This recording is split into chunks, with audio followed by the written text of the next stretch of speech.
I guess I should hit go live.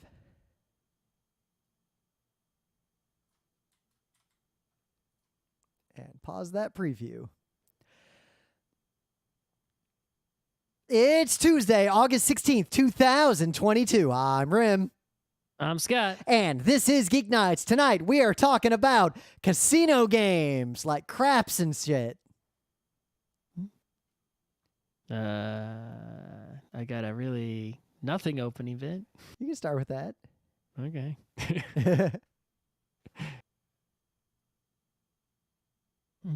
Whenever you're ready, just go for it. We're live. We're Okay.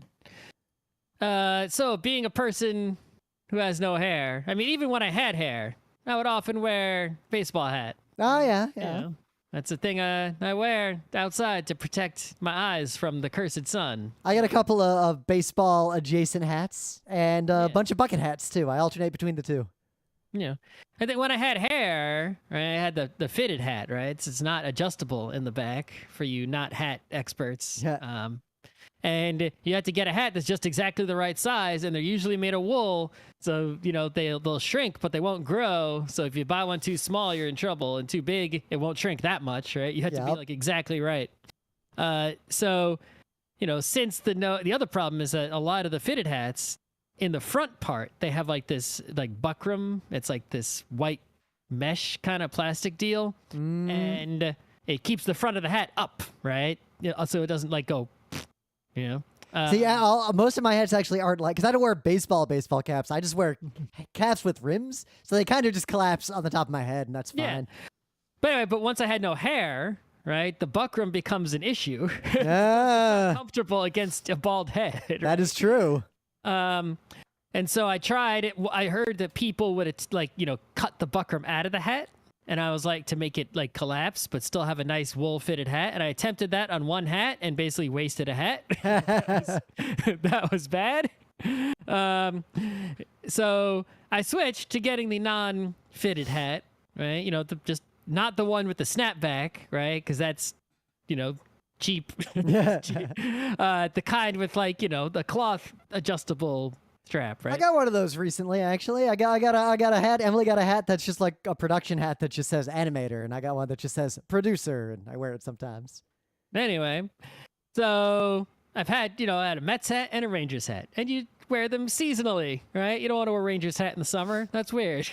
You don't wear a Mets hat in the winter. Actually, on my run the other day, I saw a guy just wearing a full-on Rangers jersey and Rangers cap, just like walking in the park. Wasn't he warm? Yeah, it was like 100 degrees. It's like, what the heck? It's a good warm out. I mean, I like it hot, but...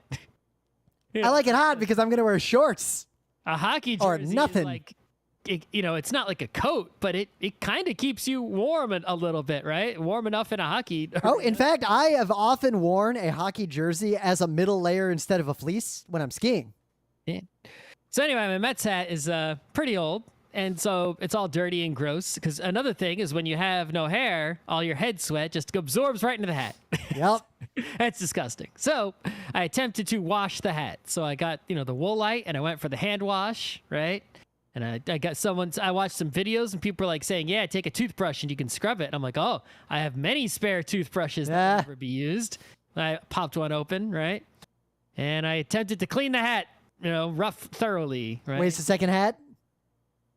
No, and then I hung it up to dry, and then I waited for it to be dry, and then I checked it out, and it didn't look any cleaner.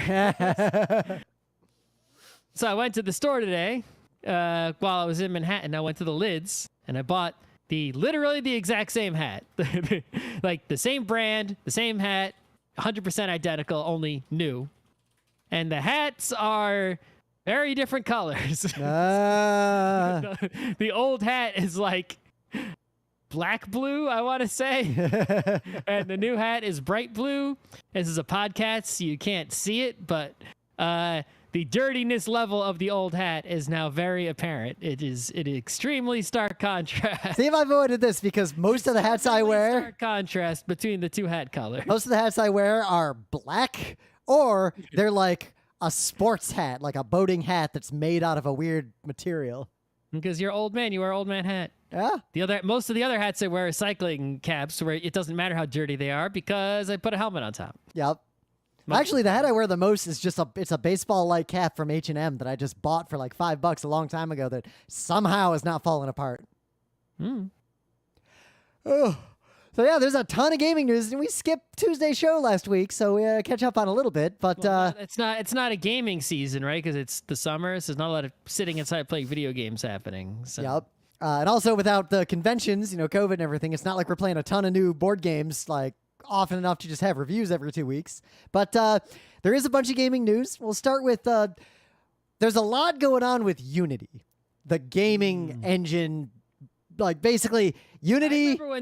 I remember when the Unity engine first came out. I was like, I had never heard of it, and people were like, "Oh, yeah, we're using Unity." I'm like, "What the hell is that?" I never heard of that, right? I've heard of Unreal Engine. I've heard of all these other engines. I never heard of any freaking Unity engine. But the thing that Unity did is that I think that made it successful over time, right? Even though I guess I underestimated it initially, right? Is that it was a little bit easier to make games in than some of the other engines in terms of like its user interface, right? What language you could write games in JavaScript, right? You can't do that. It's like not anymore. Thankfully, they got past that. Even in the early days, that was a problem. Yeah, but it's like you could do it, right? And it's like that makes getting from zero to something easier than being forced to write a game in C#, C++, whatever, right? And not being a professional programmer. And the other thing is that the Unity engine was pretty good at like being able to deploy a game to multiple platforms, like develop once, and then you've got a web game that runs in like this browser plugin thing, and you've got your game can run on a PlayStation or a PC or whatever. Even though you only developed one game, you don't have to do as much work cross-platform porting, right? Whereas, if you make some PC game and you want to release it on other platforms, you got to hire some other studio to make ports, right? in the classical model. So those made it quite successful. Plus, I think their licensing model also, right? Well, the licensing model of basically it's free until you're making like real money. Exactly, right? So whereas the Unreal engines of the world were not as good at that part, right? So over time, Unity became quite a successful freaking thing, right? It's like it's one of the big game engines now. It's for real. Right? I'd say it's pretty much it's the number 2. Like big studios with money and resources, but there's a lot of reasons why they will prefer Unreal. Yeah. But Unity, you can make games for the Switch with Unity, right? Yeah. It's like damn, you can make iPhone games, you can make Android games, it's like damn. But basically, what's been happening in the news lately, and the reason Unity's been in the news so much, is the game engine is actually working fine. Like, there's nothing particularly wrong with it. But I mean, it has some issues, but it's not. It's still in a okay spot, relatively speaking. It's it's this. You know what? It's the second tier game engine. Like, it's a little jankier than Unreal in a lot of ways. It's not like people I know who are like, I see them tweeting because they work with Unity all the time. It's like they have a lot of complaints with it, and the way it works and such. But it's like it still works. It's just, it's just got issues, right? Yeah, but basically, issues. What's been going on with Unity right now, the reason it's been in the news so much, the company. Stock's been all over the place, is that, and I'm super generalizing just so we can get past this news. We got a lot more to talk about. But basically, they really make their money. Like, what Unity makes money with is monetizing shitware games and helping the people who make those games monetize them with ads. The way most games make money. Yeah, because, when your game gets a lot of money, then you owe Unity money, and therefore they help you make your game make a lot of money, and the way to do that is to make some microtransaction bullshit. And for a bunch of reasons, this doesn't look like it's been going well lately. This has not been working out for them that well. They're not generating the shareholder value that the stock market expects them to generate. There's a lot going on. So their stock's been all over the place, up and down on this whole situation with them. And a company that's pretty dodgy, AppLovin, tried to buy Unity. First, the Iron Source, they were trying to merge with Iron Source, which is a dodgy company that was distributing malware. They definitely used, I don't know if they still do, but they used to just make malware. Yep. So they were going to buy Iron Source and merge with it. Independently, AppLovin tried to buy them, and it looks like as of today, Unity has rejected this offer, and they're going to go forward.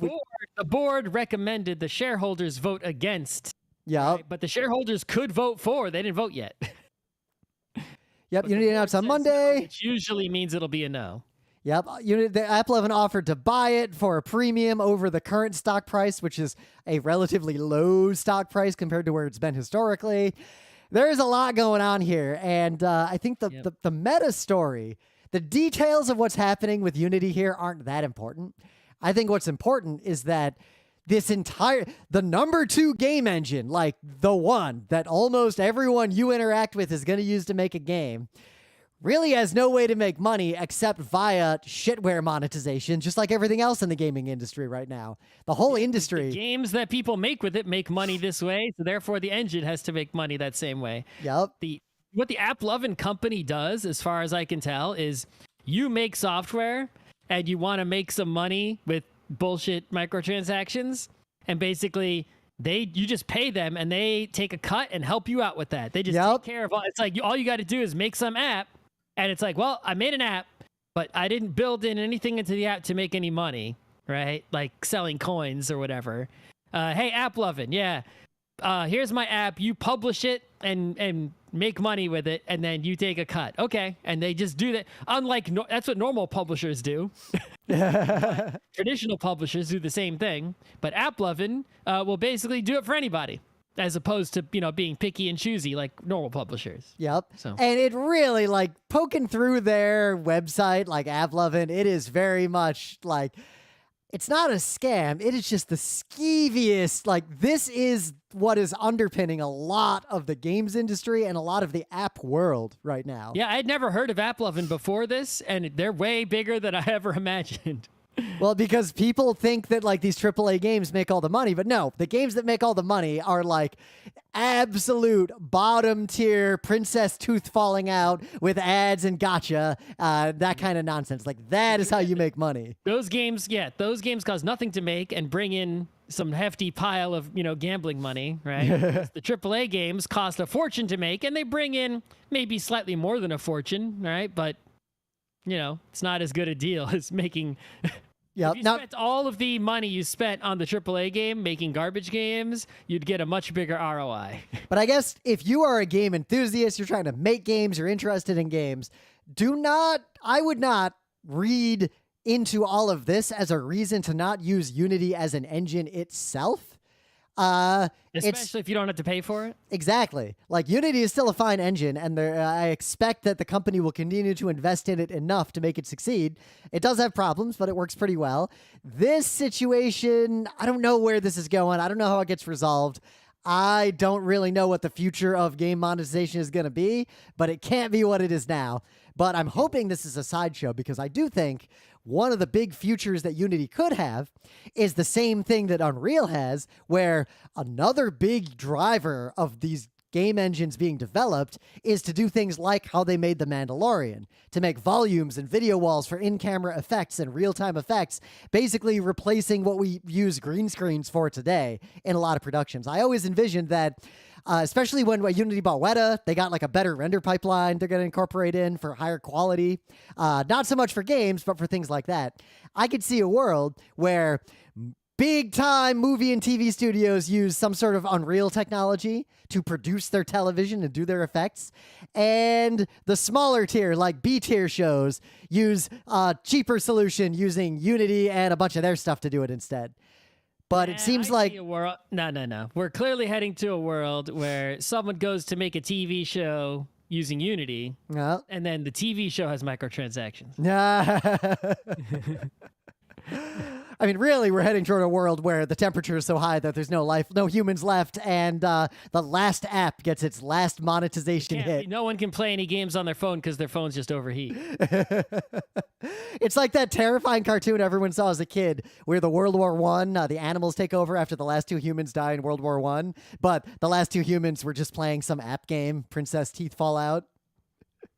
Okay. So, some other news. 2 games are really having a big profile in the online discussion lately. We have not played either of them yet.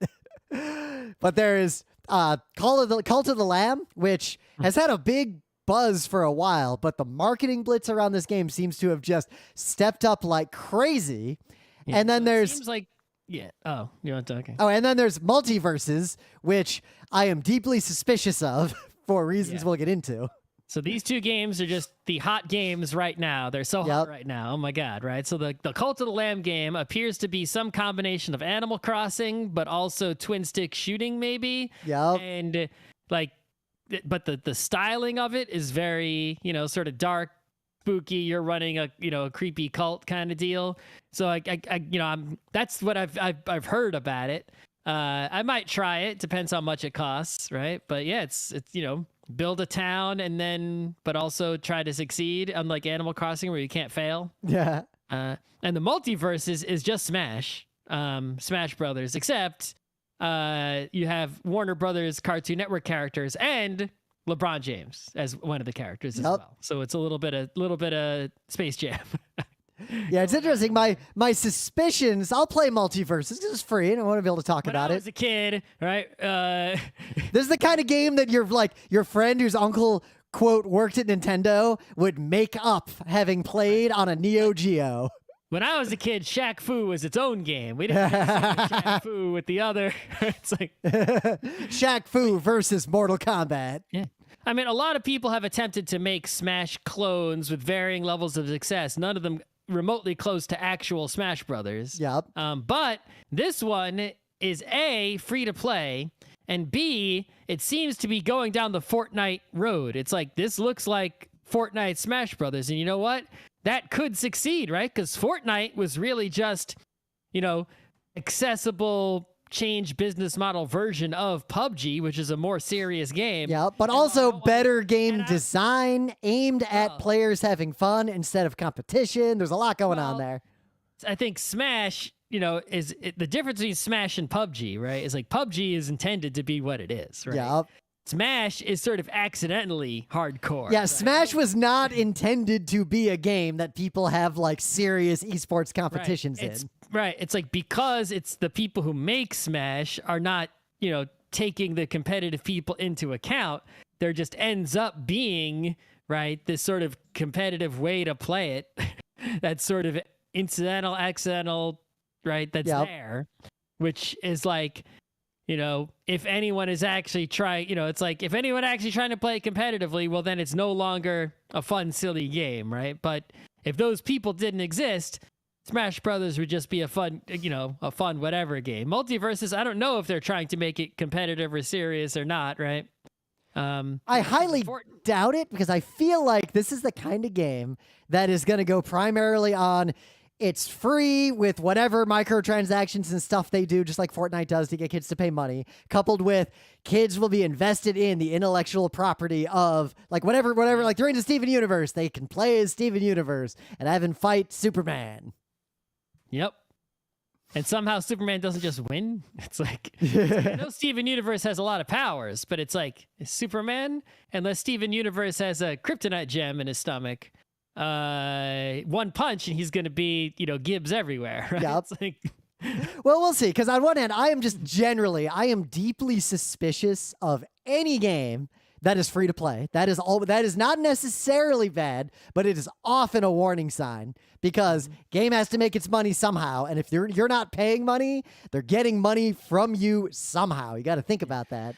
But that's it. Incorporating the intellectual properties has been a help for Fortnite, right? So it absolutely has. If they, unlike Smash, kept adding characters, but eventually it's like, okay, we're done, right? I think MultiVersus has the opportunity to basically not end, because it's not it's not a Nintendo game. Well, it can be like a MOBA, but coupled with, what Fortnite does with seasons, and like, an event is happening, 10 new characters just appeared, you can play them just this month, and then they're going to go away. Like, all sorts of nonsense like that can happen in here. If they get enough money, if they sort of hit the critical money level, they're just going to keep this thing alive, right? It's going to keep going and keep getting updates and keep modifying, and it has some potential where to succeed in a capitalism way that the other Smash-alikes have not. Yep. Oh man, so one of the listeners actually played some multiverses, and that they're implying that the monetization is quote scummy as fuck. You don't say. Pikachu.jpg. Yep.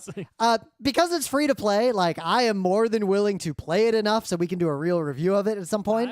I will play it for $0. Yep. Install it. It just released for real yesterday. Up until this point, it was only in an open beta. So as of yesterday, so hot right now, yeah. Yep.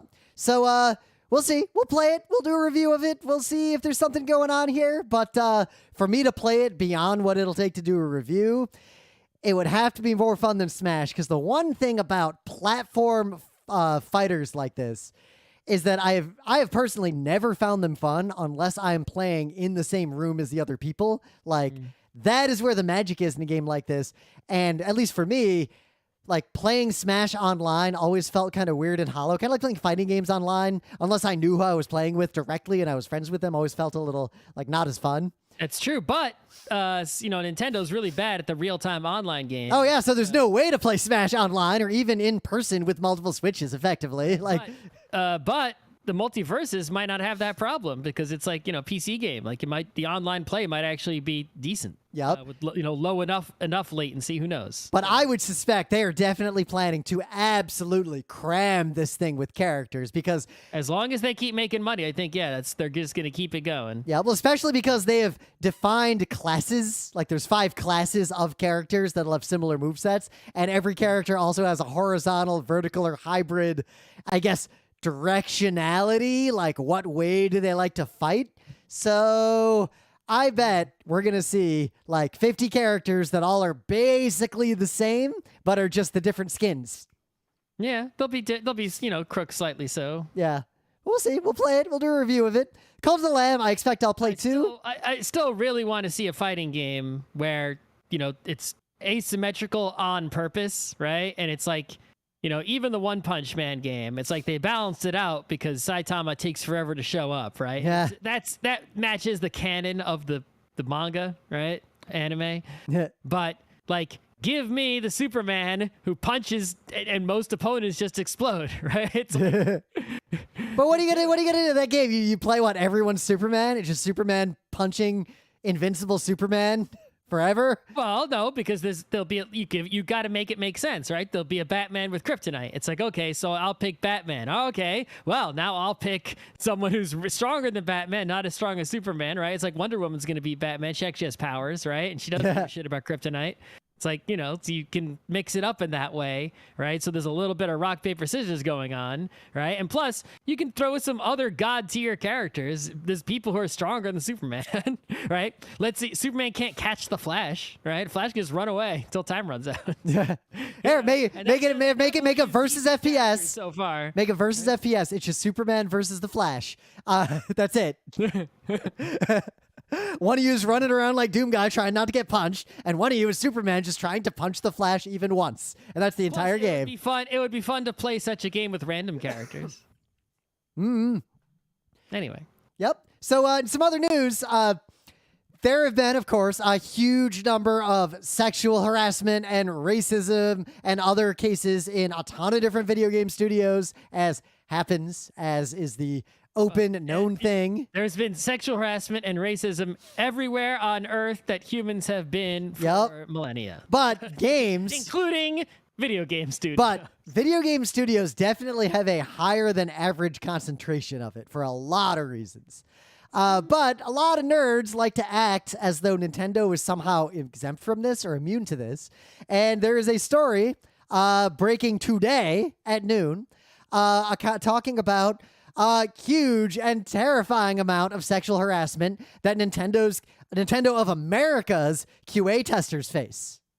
Nintendo of America seems to have a big problem, and this article goes into extreme detail. And if you read it, you should read the entire article because there's a lot going on here. There's way too much to summarize. But in the first paragraph, you will go from, that doesn't seem as bad as I expected, to that is way worse than I expected, in the span of like 2 sentences. Yeah, I mean, these companies, right? Nintendo specifically, right, is one of those companies where everything is so secret and hidden, right? It's like, so if there's that hides the good shit that we want them to tell us, like, hey, what the fuck is going on with Metroid Prime 4? And it also hides the bad shit, like we're mistreating all our employees. Right? Yep. So, but I think that's it. You can see though that the people in Japan, right? They're keeping the lips tight, right? And the people in America, right?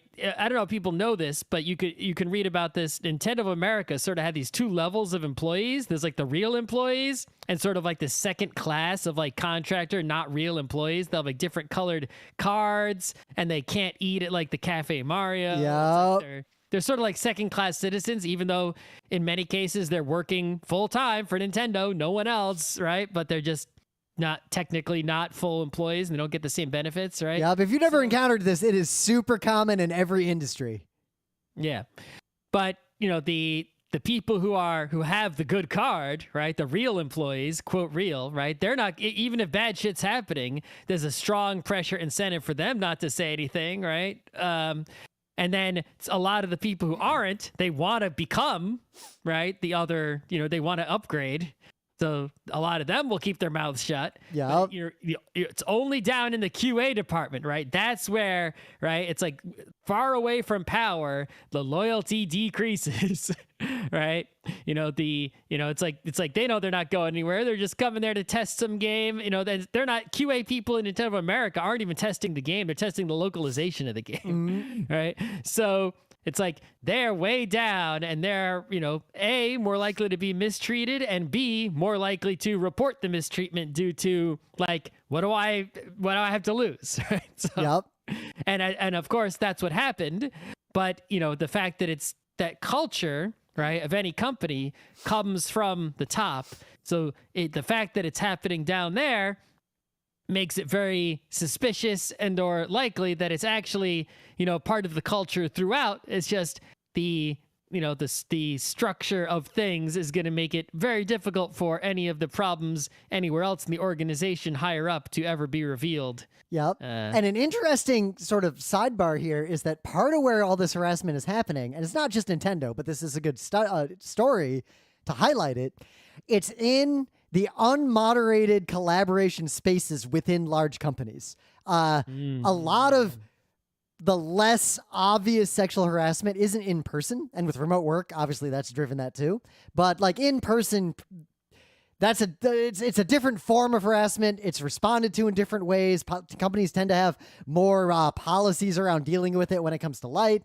But there is this sea of basically unmoderated chat rooms and bulletin boards and systems inside of big companies where this stuff happens, and companies don't seem to have like internal moderators. Like very rarely are there internal moderators. Like, why would you hire an employee who you're paying because if you're a company, right? Yep. Let's say you have a Slack and it's really big, right? And you can't monitor it all. Okay, so you hire a moderator whose full-time job is to moderate your internal Slack, right? Yep. And what does that person do? First of all, that person in a just company should have firing power.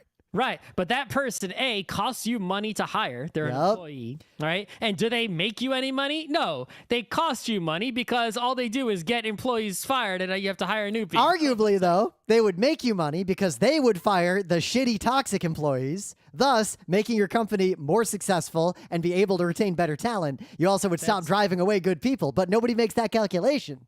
That's too forward thinking for capitalists. Right? So long-term, that's all the long-term thinking that capitalists don't have, right?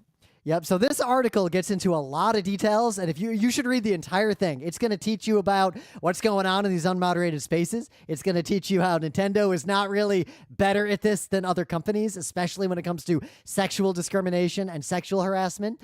It's going to take you through this whole unfair ecosystem of contractors who work full-time for big companies via other companies that hire them out, which is largely predatory and unsustainable. There's a lot going on here. This article is extremely well-researched, and there's really nothing else I can say that you're not going to get out of this article. At least I hope you'll get out of the article. Let's move on to conventions. So, big news, GenCon is in one of the terrifying states in America that is banning abortion and going crazy as the cold civil war continues to escalate and the laws start to radically diverge between red states and blue states here. And now GenCon's in a tough situation. They are in a dangerous red state that's passed terrible laws. And now they're at a point where vendors and attendees are boycotting them over this because they don't want to travel to the state anymore. Yeah, and their contract has 4 years left, I believe. That's what I think I read. So they can't, I don't know what the contract says, but it probably, my guess, based on what other conventions contracts say, is that they have to run some event in that convention center for X years. And if they don't, they have to pay some kind of penalty. And it may or may not say they can't run any other event like competing somewhere else. Who knows, right? But yeah, they're kind of in a tight spot, right? To where it's like, do they stay, right? Which is bad, or it's like there's no good answer for them, right? Because staying is bad, and leaving might just be the end, right? So, they're gonna have to do something though, because I want to say Loan Shark Games was the first bigger name to come out and say we're never coming back again. We will not interact with Indiana, full stop. And a few other companies have come out and said this since then. And this is an open, ongoing conversation right now, and we're going to have to see where this goes. I could definitely foresee, unless somehow the U.S. government takes action to stop red states from passing these kinds of laws, I think we're going to see the flight of companies and conventions from basically every red state over time. It can't happen quickly. This is going to happen over the course of a decade, and we're going to just... Nerd conventions are really only going to be in blue states. I think that's where this is going. And the ones that stay in red states, I hope this doesn't happen, but I suspect it'll be a lot like Anime Matsuri, like the bad ones will stay. Well, people, there are still people who will run things there, but I think a lot of, it's like, you look at, say, before the red states really went over the cliff, right? Yeah. Past decade or two, right? There were a lot of countries. It's like, you wouldn't run a GameCon in North Korea. Nope. Right? It's like, unless you were North Korean. It's like, you wouldn't run, what other country's evil, right? It's like, you get the Saudi Arabia, right? It's like, Saudi Arabian people might run a GameCon in Saudi Arabia, but no one else is going to, right? Especially people who believe in women's rights and such, right? Yeah, but there's the line of sanctions. Like right now, we live in a country that is sanctioning Russia because it invaded a neighbor. Right.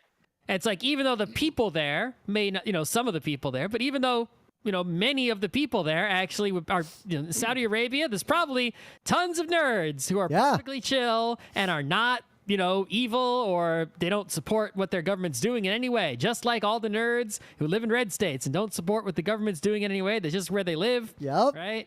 And they deserve and want a convention. But anyone who's not from there, right? It's like, doesn't want to take money from the place that they are. That's not an evil place, and send it to a, even though many of the citizens, are perfectly good, or even most, it's like you're still helping out these, the powerful evil people. Right? Well, even worse, because in America... This line, right? The line is basically, does that place violate the human rights of the people in the place? Like, I would say the abortion ban specifically has crossed that line directly and permanently. I mean, some of the gun action that was going on also. I mean, the gun stuff, we were actually kind of saved from having to boycott PAX South because it ended anyway, but I was not going to go back to a PAX South after those law changes in Texas. It's like the gun stuff was on the line, and then they made it worse, and that crossed the line. And then the abortion stuff went even further over the line, off the cliff. Because there is the argument people will make that, if you move these events away from these states, you hurt the good people there. But at the same time, by holding the event there, you are voting with your dollars that the government of that state should continue doing what it's doing. That there are no consequences for making these decisions. Yeah, I mean, when you engage in, if it's a capitalist society, right? So it's like, okay, first of all, if we still have the capitalism, right? It's like, yes, we want to destroy it. But if it's still there, then until it's destroyed, you still have to play that game. I mean, you could do Redline. Like, how did I summarize the plot of Redline? Imagine if North Korea hated more than anything else in the world, not the situation with South Korea, not with America. If North Korea hated car racing, and that was the entire society was built around hating car racing, and we chose to host F1 in North Korea without their permission. if you could somehow host a subversive Gen Con in Indiana where the state of Indiana got no money from it whatsoever and it actively undermined the government, that would be a way to proceed. But I don't think that's possible under capitalism. As long as the game of capitalism is still the game that is being played, as much as we want to end that game, right? We're still playing it. Therefore, in playing it, don't give your points. Don't let the bad guys score points. Yep. It's like, don't help Rim win. It's like, yep. You know? How many times we played a board game and Scott is like, if you go there, you'll get X points and Rim will get Y points and Rim will win. And how often do they just do it anyway? Right. So in the real world, it's like, do what you can to prevent the bad guys from scoring points as long as the game is the game it is. Right? Don't do that. And if you're another argument I've seen is that it wouldn't be enough to matter. I just point out this. Gen Con alone accounts for 10% of all of the economic impact in the state of Indiana from events hosted there. 10%. That includes... Right? All of the Performance Racing Industry Show, the National FFA Convention, the FDIC International. I'm on a website that lists the top events. How many Indianapolis Colts games? Yep. Right? The Indy 500. And how many concerts, right, are played in the, Indianapolis in the stadium? Yep. Right? How many people stop there on their tours? Events. Musicians. Because it's a first follower situation. If Gen Con leaves Indiana, other events will also start to leave Indiana. Mm-hmm.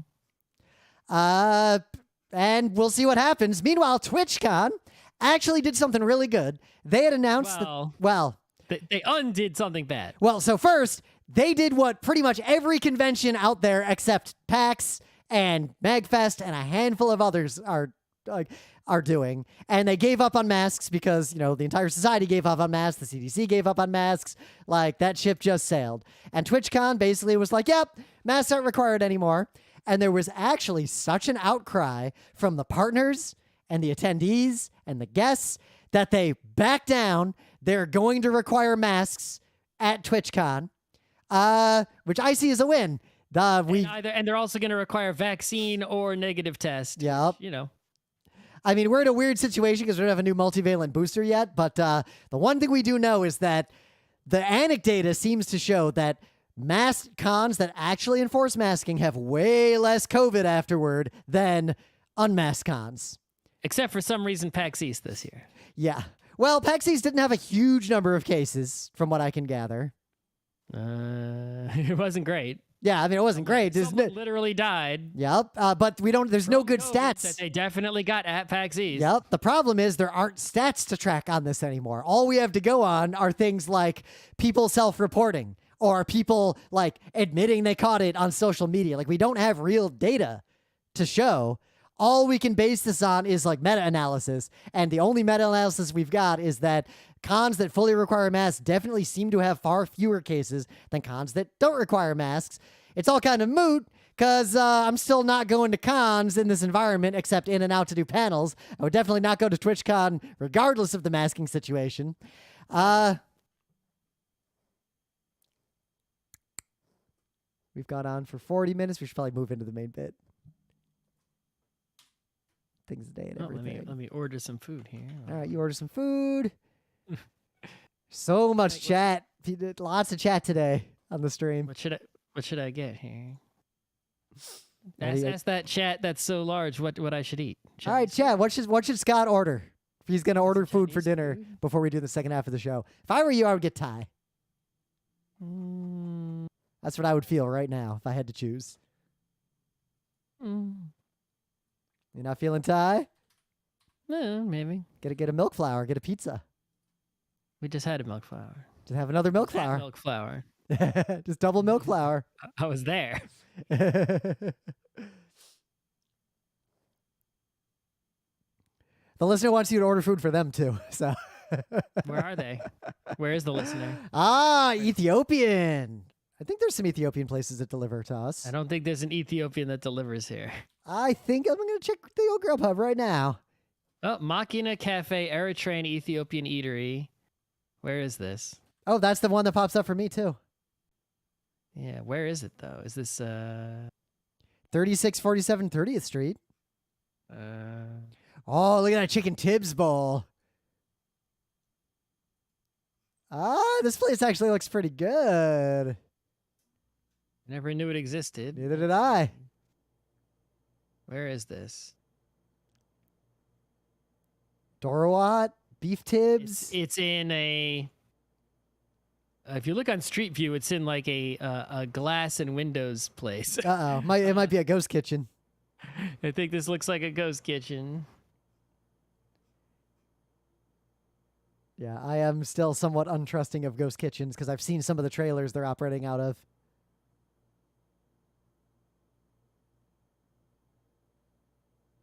Oh, another listener suggests to get some pierogies.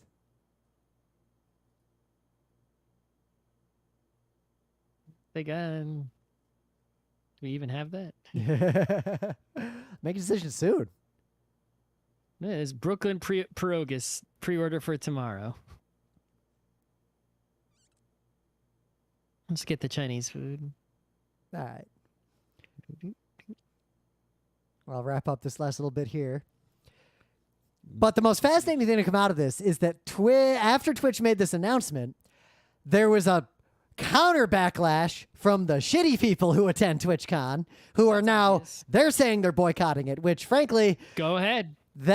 Talk about that makes the con safer. Talk about one of the fastest and easiest ways to purge a whole bunch of bad people from your convention. Right. I mean, that's the real it's like, the masks, there is evidence to suggest that the quality masks, right, the N95-ish ones, if worn properly, do have, they do decrease transmission, right, which is just common sense. Like, if things get into you through your nose and mouth and you physically block them from getting in there with a fine enough filter, it's like, obviously it works, and there's evidence that it works. But if having some requirement, right, that just filters out bad people, right, that makes life better. It's like you don't have to moderate if they self-moderate, right? It's sort of like, how all the right-wing evil people would be like, we'll make you lick bacon to come in the airport because they were being Islamophobic. Yep. Right? Well, how about just you have to say the words Black Lives Matter to come in. Right, exactly. Like if you had a filter that wasn't gonna infringe upon someone's human rights and wasn't discriminatory and unjust, and it really only filtered out people who deserve to be filtered out justly, right, and not based on some unfair of any, prejudice or whatever. Yep. Hey, you got to sign something saying, it's like have a con. Wear a mask and have a vax. It's like, anyone who isn't willing to do that is a person who doesn't respect other human beings and their right to live. And therefore, if they don't come, good. Yep, because right now we're in this liminal period where COVID's not gone. It's not fully endemic yet. So if cons are going to happen at all in this environment, it seems deeply unethical to have just unmasked conventions during this current environment. Maybe that'll change with a multivalent vaccine, but we don't have one yet. Listen, even forgetting the COVID biz, it's like people are getting all kinds of con plagues all these years. If there weren't COVID, I would just never go to cons again if masks were required other than during a pandemic. But the point is that, like, they do work. We could eliminate all the con plagues, right? It's like, flus and all kinds of other stuff. You could, theoretically, but at the same time, you would also greatly reduce the quality of life and enjoyment of those events permanently. Well, I think that you're just very, you're just somewhat meh about wearing a mask, right? Freaking doctors wear it all day. They don't give a shit, right? Well, that's a you problem, huh? Yeah. To wear a mask. It's like... That's why, like I said, I will go back to cons when it is safe to go and prudent to go without a mask. And there's a reason why right now we're not going to any cons the question I'm raising, though, is was it safe and prudent to go without a mask before? I mean, then what you're asking is a much broader question were we being cavalier? No, what you're asking is should we make everyone wear masks in public all the time forever? Doesn't have to be, just inside. Inside all the time forever? Sufficiently crowded and not ventilated well enough. So what about bars and restaurants? Yeah. What about schools, every convention, like everything? I mean, will it be worth it if we do it long enough? If we actually could somehow miraculously do it and make everyone do it, how long until, like, so many viruses are just gone. Would it be worth it? It's like probably not, because you couldn't actually have complete coverage. It's sort of a moot question because we can't. Right, Yep. We won't get everyone to cooperate. Also, the accessibility aspects of that, people can't read lips very easily. People have a lot of difficulty understanding each other in crowded environments. There's plenty of issues, but it's like the benefit of so many sicknesses just being gone. It's like, that's a tempting reward. Yeah, but it also means you have to keep wearing those masks forever. There's no like, well, let's give up, because it's not like all viruses and bacteria and infections just disappear. No. But a lot of them, they wouldn't disappear, but it would be like so many less people would get sick. It's like, it's hard to say, because one thing I was seeing is that I haven't had any sickness whatsoever. I have gotten like 10 sinus infections. Well, that's your nose's fault. But yeah, I'm pretty much I feel like next year might be the year that cons happen again, but we at least know the next 2 PAXs will require masks. And we'll see and MagFest looks like they're going to require masks, though I am not booking travel to MagFest because I'm not super confident that January is going to be a great time COVID-wise in America. So I assume we're going to be skipping MagFest this coming year. All right, let's move along here. All right.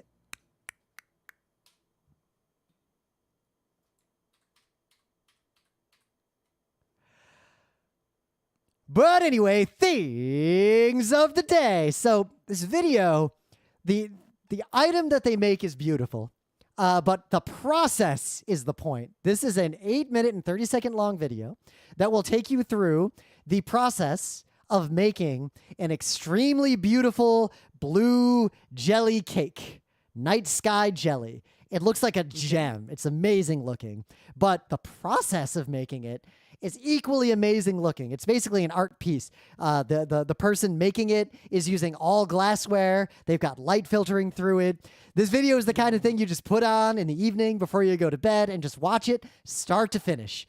Don't know what else I can say, except it's mesmerizing. So it's like a double art, right? Yeah. Making a work of art, but then they found a way to make the work of art in with particular tools in a particular setting, so that it itself is a performance.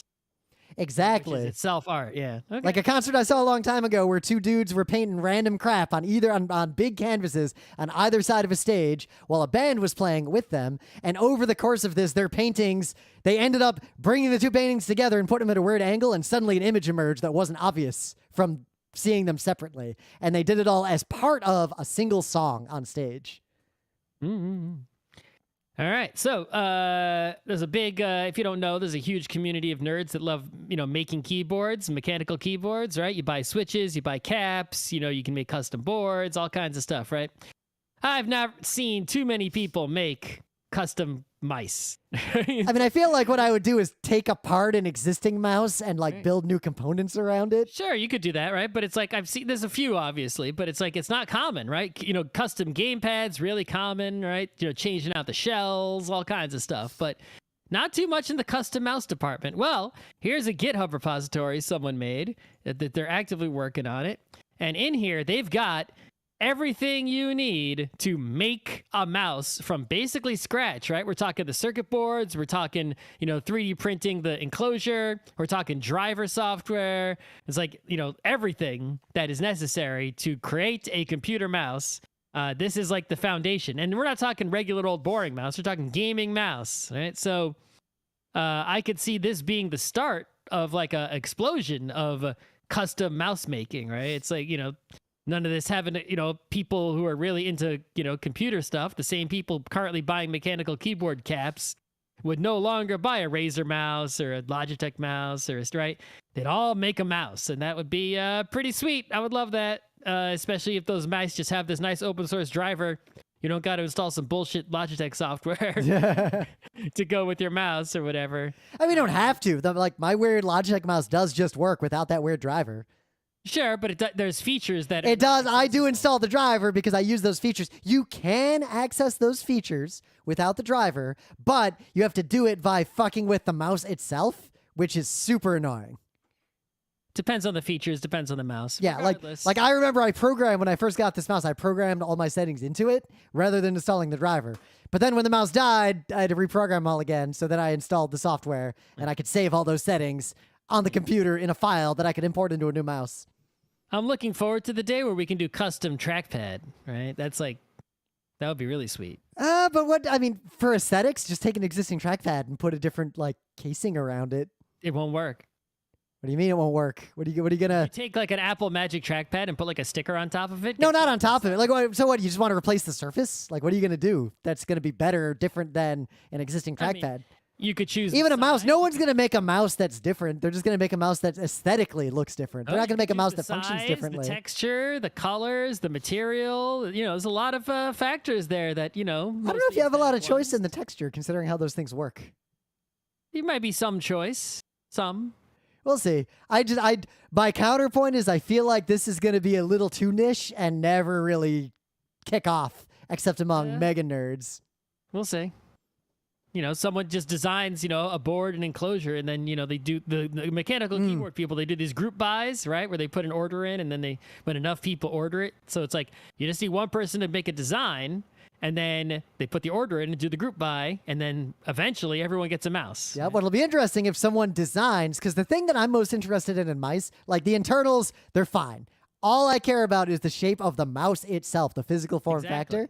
If someone designed a really interesting, cool one that let me get away from these angular things that I'm using now. Pile of razor blades. Yeah. Granted, I'm not that fussed about the pile of razor blades. Like, I got a pile of razor blades right now, and it works okay. Plus, I got my little thumb shelf, which I got the default Razer mouse, the Death Adder Elite, and there's only two complaints I have with it. One, the software, obviously, and two, this has these rubber grips on the side, and they're just like, they're coming off. Like, oh, yeah. Yeah. Ew. But otherwise, it works perfectly. Yep. I'm on my second, like, standard Logitech G50. I forget what the exact mouse it is. The G502, that's the one, the Hero. On my second one, I keep breaking these scroll wheels. Now that I played with the rubber bit, it's really coming off. It's done. You gotta get a new mouse now. I got it back in. You're gonna unconsciously pick that thing out. It's over.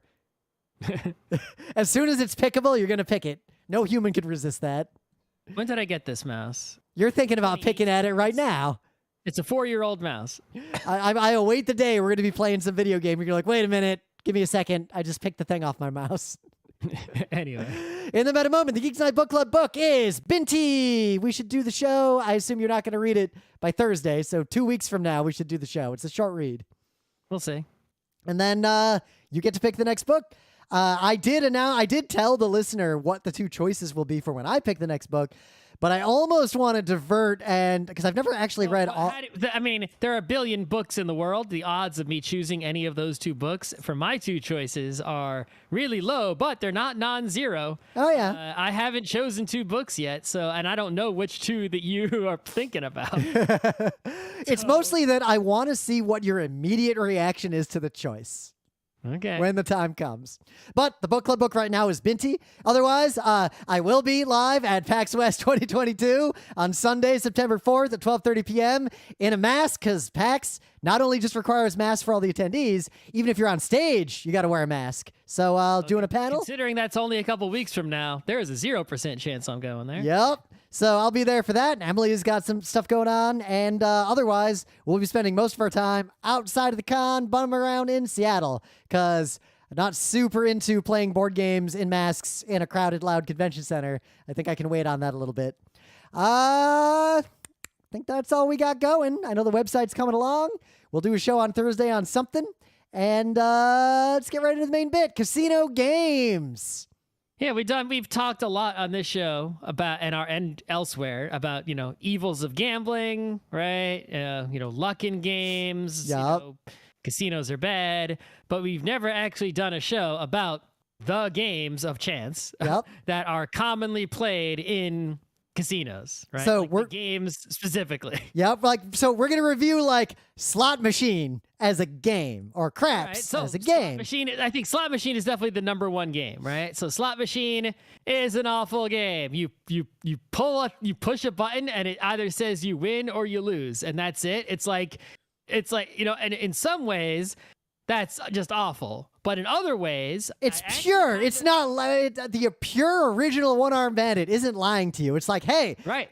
Well, hit this button. It isn't lying to you. I'll talk about that in a second. Oh, I got some things to say about that too. I specifically called out old games for a reason. there are a lot of games that are actually just slot machines with just obscuring the fact that they're a slot machine. The slot machine is honest. It's like, look, there isn't really anything here. You're just pushing a button and finding out if you won or not. Candyland is a slot machine, right? The turn order choice is the slot pull, and then you're finding out if you won, right? It's like, there's no difference mechanically. So at least the slot machine is honest. It's push a button and I tell you if you won. Yep. So I guess the thing about slot machines that I find interesting is that, like you said, there's no game there. The game is just, it is completely random. You have no control over it. But the evolution of the slot machine moved from a way to get money from drunk people in bars to an entire industry that is designed around obfuscating without directly lying about the odds.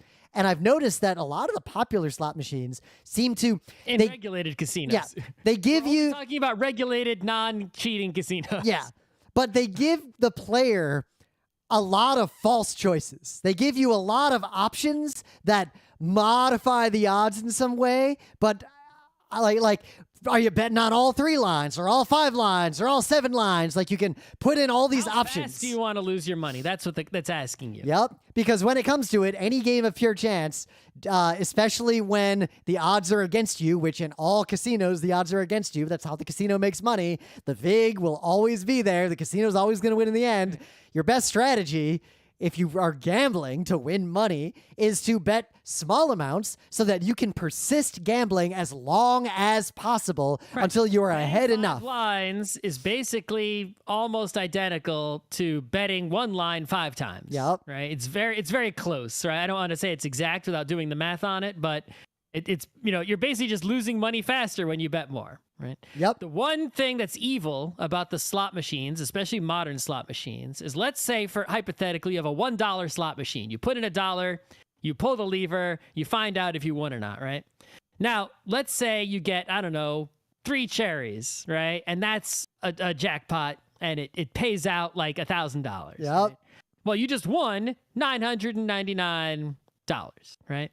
Let's say you pull the slot machine and it gives you, like, I don't know, 2 bars and a watermelon. The 2 bars maybe comes out to be like, you win, quote, win 50 cents, right? Well, actually, you put $1 in the slot machine.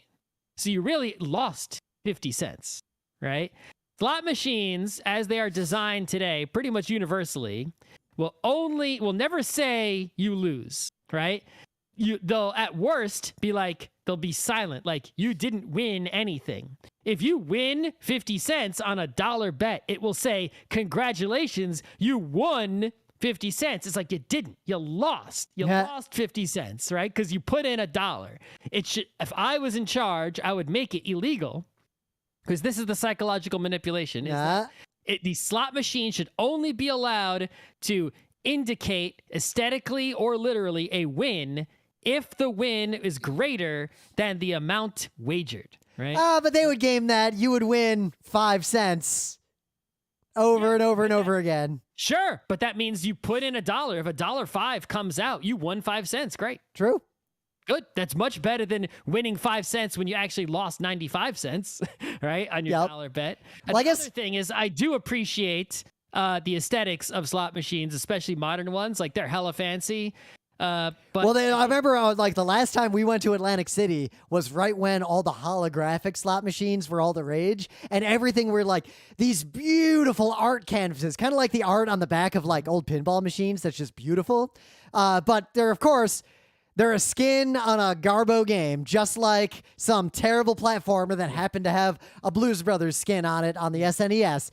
Functionally identical to a similar game that has, I don't know, the Home Improvement skin over it. Right. What I think happened, though, is like there was this era of like slot machines getting fancier and fancier and cooler aesthetically, and then they all became like these video slots with just a big flat screen, and it's with a big flat LCD, that has different graphics on it. And while the graphics might be really fancy and, from intellectual properties, right? I've seen like Game of Thrones slot machines and shit like that, right? The machine is just a big machine with 2 LCD screens on it. It's like, Yeah, but I guess what I find interesting is that, it's like I much prefer the fancy mechanical ones. Same, just like pinball. You want the fancy mechanical one. well, like when we talk about nothing game, like when we talk about a game, like especially when we review tabletop games where the theme is what people care about, but we only review the game based on the game itself. Like the game is what I care about. Slot machines are basically that too. Like it is amazing to me that someone would decide to play a slot machine, and I imagine because they wouldn't be doing this unless it works, they specifically choose to play the Game of Thrones slot machine because they like Game of Thrones, even though the Game of Thrones slot machine is 100% identical to the Porky Pig slot machine right next to it, in effect. Well, I guess in a typical casino, a fancy slot machine like the Game of Thrones one is going to be like a $20 slot. It's not going to be like a, if you want to play a penny slot, it's going to be like some sad old one that's just got 3 wheels, right? Yep. Well, the game itself of a slot machine really is just what payout percentage did they program into that slot machine in the back? And how fast do you want to lose your money? Yep. But as a game, it's nothing. It's literally nothing. There is no game here. All right. So the next, video poker. Video poker is 99% the same thing as a slot machine. Yep. The only difference is that you get like one decision to make, right, after the initial deal of cards. It's a very simple and obvious decision. I suppose you could fuck it up. Yep. Right? But it's one of those where the game could deal you 4 aces and you could just throw away 2 of them. It's like, it's not going to stop you from doing that. That video poker is amazing to me in that, and I've seen other games do this too, like not even just casino games. Games that give the player a choice that is just a simple optimization problem. A lot of tabletop games will have decisions that are like this, where if you lack the basic skills, the decision is meaningful to you. It is difficult to you. You have to make a decision. But once you figure out how to play optimally, you literally will do it perfectly every time, no matter what. There is no way you'll ever make a mistake. And now it just punishes people who cannot solve this very simple optimization puzzle. Right. And I suspect this exists solely to give players an illusion of increased agency so that they feel like they have more input into the game than they do.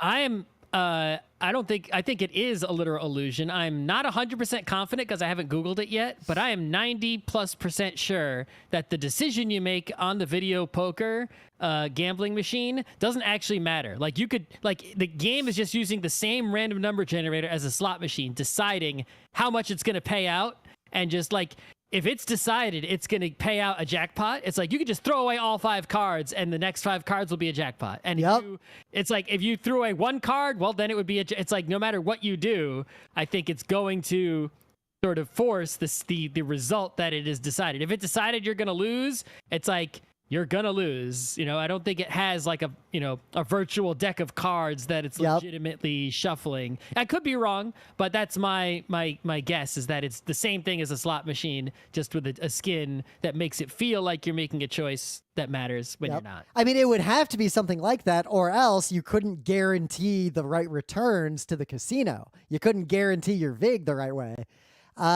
But yeah, I would say video poker and a lot of games like it. There are a lot of games that aren't casino games that are like this. They're games that give the player an illusion of agency, but there is in fact no agency.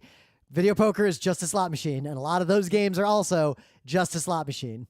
Similarly, they have like, video bet on horses running around at digital horse race. Yeah. Right? It's like, here's 10 virtual horses. They're about to race, place a bet. The random number generator chooses the order of the horses result is going to be, and then the horses have different odds plugged in. Well, hell, make a slot machine that like 5 tumblers line up, and then you get to keep 1 or more of them and spin again. There are slots like that. Yeah, exactly. Video poker is just a slot machine with that rule, basically. Yeah, and a pay table that machines where you can try to stop the spinners manually. Yeah, there's no skill to it. It's impossible. All right, I guess we get through some of all the Garbo games first. So there's a whole type of game that are in casinos, and I have only in my life ever seen extremely old people playing them. This is bingo and Keno and all the games like that are literally just buy a lottery ticket at the casino as opposed to buying a lottery ticket at the gas station and then sit there. we're having lotteries. We're going to just play the lottery all damn day, just constant lotteries, right? Buy tickets, choose numbers, whatever, right? I think that the appeal of that is obviously it's just a lottery, right? But I think the appeal of it is that you sort of get that slow reveal you get with bingo, right? There's this sort of anticipation, right? And sort of an emotional narrative, right? To the revealing of the numbers that happens based on which particular lottery type game you're playing. Whereas like, a slot machine is sort of like an instant gratification. It's like, come on, it spins a little bit and then result. Right? Whereas like the Keno, it's like if you're an old person at the casino, you could sit there quite a while, play bingo. Bingo takes a while. It's like, you're sitting there playing bingo and it's like you get that come on feeling for quite a while and then you lose your money. When I was a little kid, me and my brother and all the local kids, we had a little bingo machine, like the roller thing and everything, and we would just play bingo. And I just remember having this moment where we sort of collectively were like, wait a minute, this game's fucking nothing. And we just never played it again. Rumor has it that B.B. King, legendary musician B.B. King, knew something about Keno, and when they would go with the band to the casino, everyone else would go and play normal casino shit and lose all their money, and that B.B. King would play Keno and somehow come out ahead every fucking time.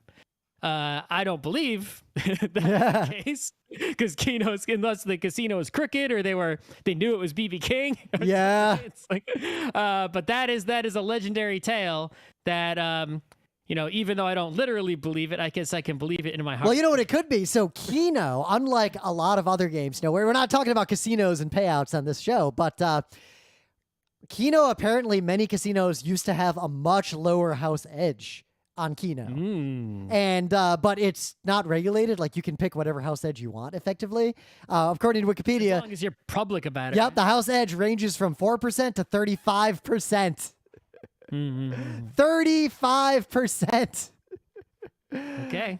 Yeah. But like, well, look, before if you want to play Keno, I recommend against gambling of any kind with real money. If you're gonna play Keno, figure out whatever BB King was doing. Right. But maybe look and see what the house edge is if you've already decided you're going to do it and I can't stop you. It's interesting, though, because don't play if it's 35%. I feel like bingo, Keno, slot machines, and video poker are all fundamentally the same game that just reveal the result in different ways. And I feel like the four of them together are just designed to capture all the different types of person who could easily become addicted to that sensation. Like the people who just get trapped in a chair at a casino on the penny slots every day for the rest of their lives. All right. Like, I think they're just directly predatory games. There's one more game that's exactly the same, and that's Roulette, which is place your bets on numbers and reveal who won by a cool spinning ball thing. Roulette, however, at least it's interesting. Roulette has a sort of veneer of class over it because of how it's portrayed in movies. Like, a roulette wheel is an iconic thing that you see in movies that the society tells you, oh, classy people are playing this game. Classy people are gambling French here. Nobles would play roulette, in the castle. Or whatever, right? It's like, but also, roulette is, what I do find interesting about roulette is that in the end, as a game, roulette, as a casino game, roulette has better payout odds than most other games, especially. Well, hold on. Well, I think the defining feature of roulette that I actually appreciate is that, unlike, we just talked about how the casino controls the take on the casino, right? On roulette, all the choices are bad for you because you're not the house, but you choose the take. You can just bet on red every time, or you can bet on 20 every time. It's your choice how much you want to lose. You choose your odds. The game is just a push your luck game. You look at your current resources and you decide, how much do I want to push my luck? How much do I want to risk for a reward? You basically pick your odds for every roll. The casino might choose, a high minimum for the table. It's like you can't even put a chip down unless it's a $10, $20, $50 chip. But at least, you can choose where you put that chip, right? So one thing that a lot of people don't know, and interest, you have a lot of choices. They're not, none of them are like particularly interesting, but they're kind of fun. And the 0-0, while that is there for the casino's benefit, it's kind of fun if it happens. The 0-0 is only in American roulette. That was added Really? to give the host a more of an advantage. French roulette only has 0. 0-0 was an American invention. Wow. America is really good at just taking something and making it slightly worse and then mass producing it. Today I learned. Yep. All right. But roulette, The physical nature of the roulette is kind of fun, right? yep. It's like I would play roulette for not real money, just chips you have lying around and a wheel, right? To decide as a random mechanism for something else, right? Like I an have found RPG. roulette is okay as a social, almost like cosplaying / LARPing game. Like it's a game where imagine you get around with people, you're dressed up in 20s gangsters clothes, and you role play gangsters while you're playing roulette. The dealer who controls the rig table. Yeah. Didn't I have that thing of the day years ago that was someone took apart a legit rigged table from the 20s and they showed how it worked and it was fascinating. But I mean the physical nature of it is fun, right? It's like Yep. especially you don't get to put the ball on the wheel or spin it, but that would be fun if you did. But even just putting chips on the table is fun, right? So putting the ball on the table, that Everyone likes actually to play with chips. that segues to what I believe is the second best casino game, but it's still a terrible bad game. Don't get me wrong. And that's craps. Craps, you get to control the ball. Craps, again, the actual game of craps. Restrictions. Yeah, well, so the actual game of craps, in my mind, I'm not going to try to explain to you how to play craps because craps, Watch a YouTube video about it. even then, I suspect you will be confused because what you will find is that most things that claim to teach you craps get way deep into bidding strategies and odds instead of just explaining the rules, which are actually pretty straightforward. But I think the craps table is designed to be fast-moving, to confuse people to the point that they bet more than they expected. I have witnessed people playing craps for real with real money who aren't quite sure what's going on, and then suddenly all their money's gone. They don't know what happened. Right. So the thing with craps is that, it's unlike the other games at the casino, it's sort of a cooperative game. It's not actually cooperative. It's fake cooperative. It's a social game. You are you're either betting with whoever's throwing the dice or you're betting against whoever's throwing the dice. Right. And that feels fun.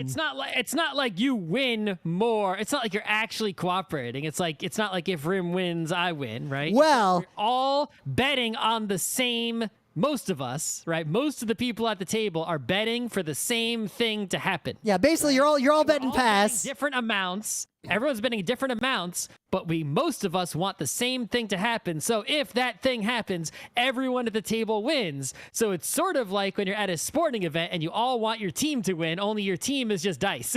It's like you all in it together, and if the dice come up good, everyone's like, yeah, high-fiving and shit, right? And if the dice come up bad, everyone's like, fuck you. And this is what I find fascinating because roulette what has this veneer of like classiness and it has these physical artifacts. It's almost like craps and roulette draw a kind of person to play them that can't be gotten by the slot machine, even though in the end they're really the same game, just with a different skin. There is also the social thing going on with craps, right? Because of the winning together, rooting together for the same result. Right? Or betting against. I got booed at a craps table because I bet booed. don't pass. I bet against the roller. Right. But also, right, you can bet and you can be someone who bets and rolls the dice simultaneously. Yep. Right? In fact, most places you have to put a bet down if you're rolling. Exactly. And they let you keep rolling until you lose. And then it's sort of a social thing of who gets to roll next. But it's like, if you're rolling, it's like you're rolling like for everybody, right? So Yeah. it's like, even though it's completely random and superstitious, right? that you're Oh, yeah. actually Because the having a- betting, like if I actually explained the detailed rules of all the different bets you can put, imagine Ganshan Clever, but if it doesn't actually like tell you what to do. Like imagine if Ganshan Clever had another set of like places you could put dice that wasn't marked on your score sheet, but you just had to know that you could do that.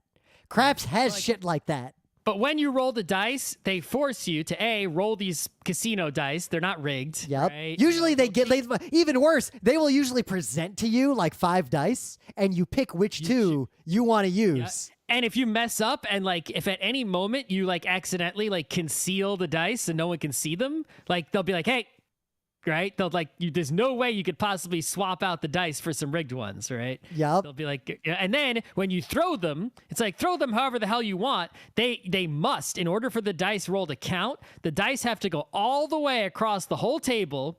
And both have to hit the wall on the other side of the table. And the wall on the other side of the table has all these foam spikes on it. Yeah. That are going to bounce the dice all over the hell. You're not going to Jigaboo Jones this one. And thankfully, the one great feature is that unlike your RPG tables, right, your dice aren't going to fall on the floor because the walls are high. Yeah. If they do fall on the floor, it obviously doesn't count. So it's like there's no way you're going to cheat. It's completely random. Doesn't matter who throws the dice. But there's a social element to being the person who's throwing or, you know. Well, there's a social element to the game itself because the game, I think Roulette uses this veneer of classiness and this evocation of the French Riviera to get people invested in playing the game. Craps causes a spectacle at the table, like at that one PAX where we were playing Ghost Court and like random strangers were coming up like, what the fuck's going on here? Or tumbling dice and like random strangers like, what's going on here? Craps makes it's the table, people are yelling, there's stuff going on, and if you walk over, it's real easy to join in.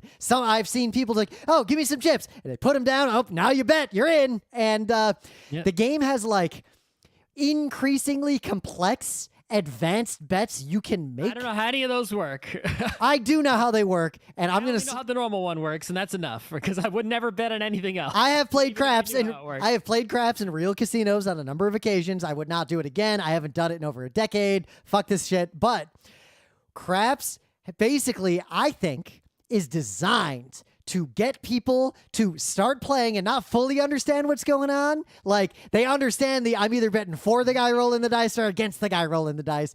And the game is designed to, like, use the rituals and the social peer pressure to draw you into making worse and worse bets as you start doing the more and more advanced things as you learn how to play. And craps, unlike most other casino games, has this whole fucking language and lexicon like Roll for the Galaxy and Race for the Galaxy and all this slang, and they like intimate and bring you into this world, and they use this terminology and expect you to start using it. And I think it gives people a false sense of control and a false sense of mastery on what is in the end just a slot machine by way of a bunch of obfuscation. There is one more even darker element to craps, right? And that is this multiplier, right? Yeah. So basically, you bet on if you make the normal bet, like we want the craps to, pass or don't pass, basically.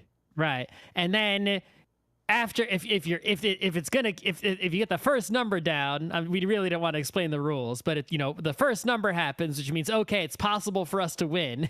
You can basically put a multiplied second bet, basically sort of like. And this is one of those things that is not so. The table has places to put your bets, like a roulette table, but the bet Scott's describing, there's no place for that. You just put it behind your like on this unmarked area. I'm telling you, this is designed to cause a little bit of mystique. Right? The point is that tables will list a minimum bet and will also list a multiplier, right? Yep. So the multiplier is like 10x, which is high, right? You could bet 10 more than your initial bet on the multiplier part, right? And even worse, the odds are actually pretty good on the multiplier bets. If the multiplier is high enough, craps actually can mathematically become, I don't want to say disadvantageous to the house, but not like the worst, like one of the better, more ways you can lose your money in a casino. Yep. Would be to make a high multiplier bets at craps. Is one of the better choices, but better ways to lose, right? It's still a losing bet, but it's not as bad as some of the other, like a slot machine or the other things you could do. Casinos will, especially on the strip, right? In Vegas, where there's casinos competing with each other and walking foot traffic, or Atlantic City, where there's foot traffic, put a craps table at the front of the casino by the entrance with a high multiplier, which will attract a crowd. People will be making a lot of money because of the high multiplier, right? And there will be excitement, and it will be sort of like a loss leader for the casino itself to get people into the casino because they see the craps table is out front by the door. People come in because there's all that excitement there, and now those people are ensnared by the rest of the casino where they lose money even faster. Right. The other thing I've seen, a lot of casinos. People who, well, not I don't want to say intelligent, but like, Yeah. let's just stay at the craps table and bet that multiplier and lose slowly. But I've also seen a lot of casinos will have a very high minimum on their craps tables to make sure that you're going to lose your money. I think casinos in general these days have a lot of high minimums on everything. Like, well, especially table games that aren't like new. Like there are a lot of non-traditional table games that have hit the market that are just worse than anything we've described, but are designed to like, I don't know, predate on a modern generation. Like they're designed differently. Like, the last time I was in a casino, I was like, it's like, I know I'm going to lose all my money, right? But it's like, if I put 25 cents in Pac-Man, I'm losing 25 cents no matter what happens, right? So it's like, at least in a casino, if I put 25 cents, it's like there's a non-zero chance some of that money comes back, right? Don't do this. But that's true. And I'm like, I'm here to basically purchase entertainment. I expect to lose all this money. I want to lose it slowly in the most fun way possible, right? The table games are obviously the fun, interesting, tactile thing, throwing the dice and whatnot, right? Yep. So, but then you go over to the craps area, and it's like the cheapest table will be like $5 minimum. That's like, I'm betting $5. Five? It's more like 40. Well, I've seen, that's the thing, but the smallest one might be 5. You're more likely to see like 10, 15, 20, right, as the lowest. It's like, you're going to bet 20 whole fucking dollars on one goddamn roll of craps, right? Not one literal roll of the dice, but like one, I mean, you could additionally bet $20 on one roll. You can bet the field. But it's like, you're not. But I guess that's a lot of fucking money to bet at once. It's like if they had a 50-cent craps table, I could reasonably sit there and lose money slowly for like a few hours. But it's like for $20, it's like, I'm not even touching that shit. But are you out of your mind? The design of the game is such that it will encourage all the bets you have to make. The odds are obfuscated, and the game moves fast to try to convince you to make mistakes, basically, and not actually play the odds. All right, so I guess the last big game, because we got a lot of time here, the mega popular one is poker. Actual poker, Hold'em, etc., right? And mostly Texas Hold'em is the game.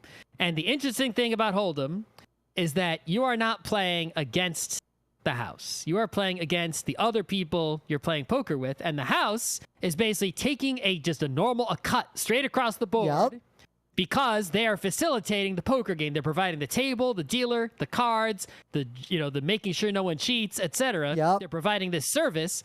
They take a cut, and you could actually win if you're better at poker than the people you're playing against. But if everyone is, a Texas Hold'em master type person, of which there are many such people, then again, it becomes a game of luck. But it at least has, a skill element that the other games don't have. And it has an element of not just a game of chance, as long as there is some skill disparity present. So it would. I still think it would be fascinating to play serious games with a betting structure around them in an environment like this. I would love for there to be a place, right, much like a casino, that would facilitate and take a cut of competitive games that were skill-based. We want to bet on table tennis. You provide a judge and a table and equipment that's all checked out, and we'll pay you a cut.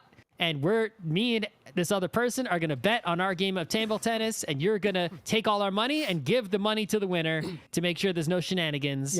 Right? It's like, that sounds good to me. I mean, I wouldn't do that because I can't play table tennis, but people who are good at table tennis would be perfectly reasonable to do that, right?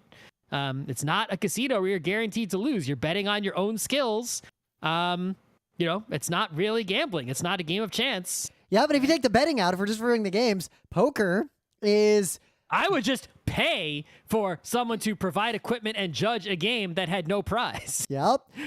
Pay someone to just set up, I don't know, the 4-hour-long German board game, make sure everyone follows the rules, facilitate everything, count the victory points at the end. Please facilitate this game of diplomacy so it goes quickly for us. Here's $50. That's actually something I've never seen.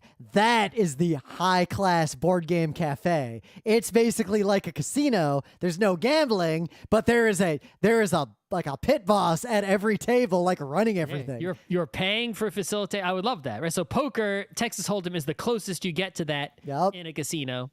I guess the final game we should mention is Blackjack, which is just a game of chance, just like all those other ones. But there's the counting element, which basically doesn't really exist anymore because they've mitigated it so much. Or even if it does exist, it doesn't matter. Even if you count perfectly, it's still random enough to where you're not going to come out ahead. Yeah, most of the time. There was indeed a period of time where there was a way to cheat the game, in quotes, right? And that's makes it. I am confident Blackjack casino games. Blackjack has pretty much always existed solely to convince people who think they're smarter than they are that they can beat the house. I wouldn't be shocked. I think that before card counting was discovered / invented / mastered, perfected, some decades past, right? It was just a game of chance like the others. But once it was discovered, it's like, well, why keep it? And they keep it, I think, for the reason you just said, is that because there's this history of people being able to beat it, but it's been mitigated. They can get rubes who believe they can beat it to come and play what the rube who knows all the other games are a game of chance thinks Blackjack isn't, and it is, and they lose their money on it, right? Yep. It's so...